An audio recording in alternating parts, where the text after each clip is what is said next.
Yeah, what up, y'all? You are now logged on to digitalDopeBoys.com. This is strictly for the independent artists. You might catch me in fresh nights, my fit coat white represent. I'm from Pakistan. You know what I'm saying? They call it Tacoma, but I call it Pakistan.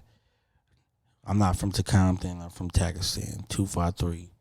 Originally 206, you know what I'm saying? But it's Pakistan with a K though. Real life, my nigga Magic. I railroaded with 3 strikes. We move like Jerry Rice through the field when we see. My process is a lot of times what I do,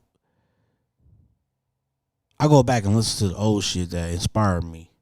I come from the old school era, the Source magazine, Vibe magazine, you know, Jack the Rapper, conventions and shit like that. So I watch a whole bunch of old shit. You know, the old eras of Redman, Method Man, Wu-Tang. I'm a Wu-Tang nigga, West Coast Wu-Tang. You know what I'm saying? I rep the dub like I'm Wu-Tang. I got the dub on my. I'm a West Coast nigga, but my first tattoo was a Wu before it was an M upside down before Method Man decided to use it. That was my first tattoo. So I go back and I listen to that old shit that inspired me. I listen probably like 10 videos straight, and then from there I kind of create my music from there. But if I catch a hater in my sight, grab this 38, squeeze it. Professionalism is most important. Like I said, the Jacker, I watched him record in Tacoma. I saw his professionalism, you know, using certain vocal.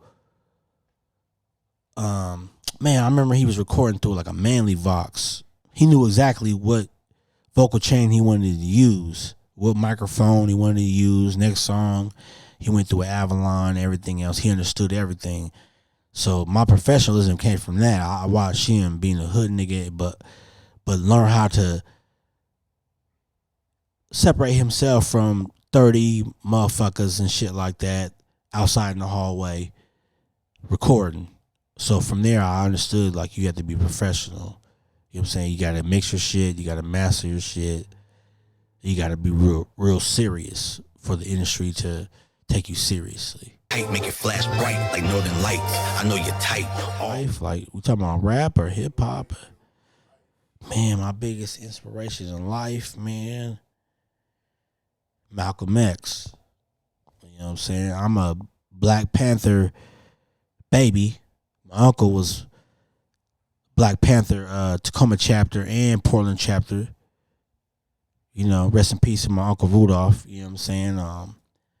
So my biggest inspiration in life was Malcolm X. You know what I'm saying? I'm a revolutionary baby. You know what I'm saying? After the other era. You know what I'm saying? So that's probably like my biggest inspiration, period. So I always try to drop knowledge in every project I drop.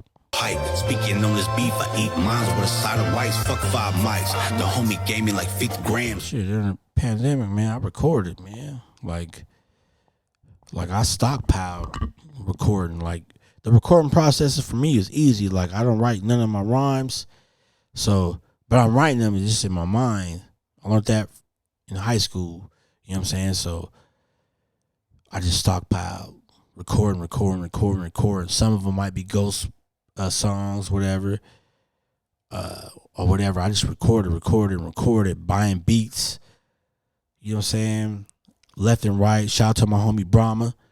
You know what I'm saying? Shout out to the homie Amplify. You know what I'm saying? Just signed with Death Row Records. You deserve that. You know what I'm saying? Shout out to my homeboy Fat Beats from Pomona. You know what I'm saying? I just recorded. You chasing lights on the grand post of contraband, they don't understand the Pyrex vision. Man, I wrote my first rap when I was like 12, man. Well, my cousin Dimitri, man, he was beatboxing that lowrider beat. That was the first time I wrote a rap, man. I wrote some gangster shit, but it was corny than a motherfucker, but it was some gangster shit. I remember my uncle and my older cousin hearing that, like, man, what the fuck are you talking about, man? But it was some gangster shit. That was the first time I wrote my raps. And then when I got in high school, I learned how to, like, write without writing it on paper. That was my first rap, man. I forgot what it was called, but I remember I started off like stretching it to the max. me and the homies is shooting some craps. Like I started off on some gangster shit. Like, man, I was like probably like 11 or 12 or something like that. Man, we was cracking up about that shit. Pots and pans, bring it to a boil, watch it cook like Zatarans. That battering ram. Man, how does the music affect my life, man? It's kind of like a double sword. Me being the big homie now to the little homies. So I kind of like lead the way. But at the same time, it's kind of like, man, we already done with that. You feel me? But sometimes in life, it's kind of like, man, like it don't take just like that. You could snap back and be in some shit, man. And so I kind of like try to find a medium in between. It's like release therapy for me. Pretty much, it's release therapy for me. Snitches, they get relentless. Dope business, dope and syringes. Man, what got me into rap, man? Like I said, release therapy, man. I love music like a motherfucker. Like I'm a real like hip hop baby. Like I came from the era before the internet. We read magazines. DMX, Digital Music Express.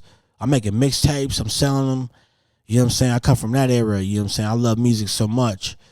Man, I love music so much. It's like I don't even know how to explain it. Like if it wasn't for music, like I'd probably be in prison serving 1,000 years or something like that. You know what I'm saying? Because it's like really therapy to me. I come up from the old school era to the middle school era, the 90s to the early 2000s. I listen to everything. You know what I'm saying? It's the best thing. It's a universal language to me.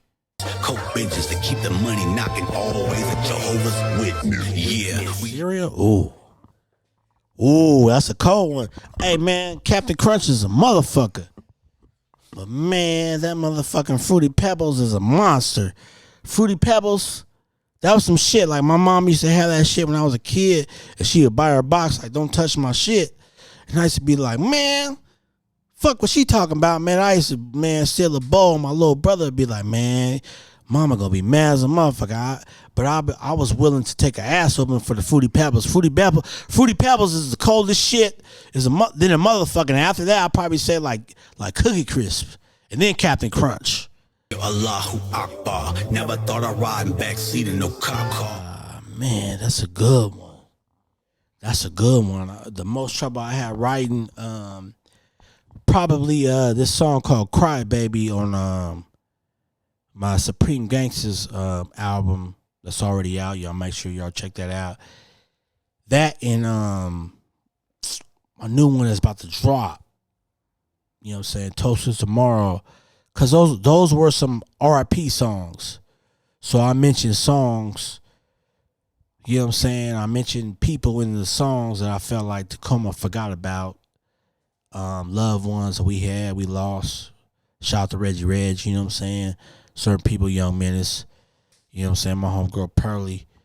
Yeah, those were hard. Jamaica, you know what I'm saying? Man, I had my brother Malcolm, man. Like the list goes on and on, you know what I'm saying? GP, Lil Snow Top, you know what I'm saying? Like, shout out to my nigga GP, you know what I'm saying? So those are probably like the hardest songs when we get to talking about the dead. Those are probably the hardest ones. Those are like the ones I like. When I'm recording, I probably like shed a tear. Used to have big dreams of being a rock star. Now we next NFTs. I've been on NFTs before, niggas. My homeboy Antonio put me on the NFTs. You know my affiliate. I was saying my in-law, and me and Callie Reed put out a Cruel Summers song last year, which kind of looks like an NFT. So I was already kind of on NFTs. So I'm using my celebrity fan, not my fan base, but my connections to put out some NFTs, you know what I'm saying, with some exclusive music. Like I said, I got like projects nobody ever heard of from like rappers and producers. Like if I was to tell you off camera, you'd be like, what?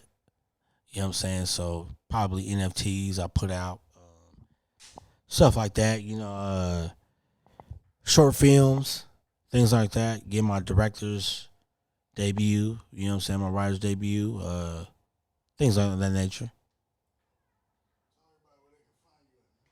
Man, Makkk Hussien, you know what I'm saying? Facebook, Twitter. I'm on Instagram. Facebook is 2Ks. You know, Mark ain't going for that 3Ks. You know what I'm saying? Twitter and Instagram is 3Ks. Hurricane Isaac, you know what I'm saying? I got the projects on Apple Music, Makkk Hussien's, Hurricane Isaac, same person. Spotify, Amazon, whatever you can think of. I'm on everything you can think of, man. I'm dropping projects, EPs, albums, videos, YouTube, whatever, Makkk Hussien. Make sure you get a dose, you know what I'm saying? Son of a Gun, I just dropped that, you know what I'm saying? I'm dropping another one on the 17th, you know what I'm saying? Another song. Shout out to J Bars from my graphics, you know what I'm saying? I'm everywhere. I'm staying active. Kitchen chopper work till it's all gone. All soft, off top, I need all mines. 25-8.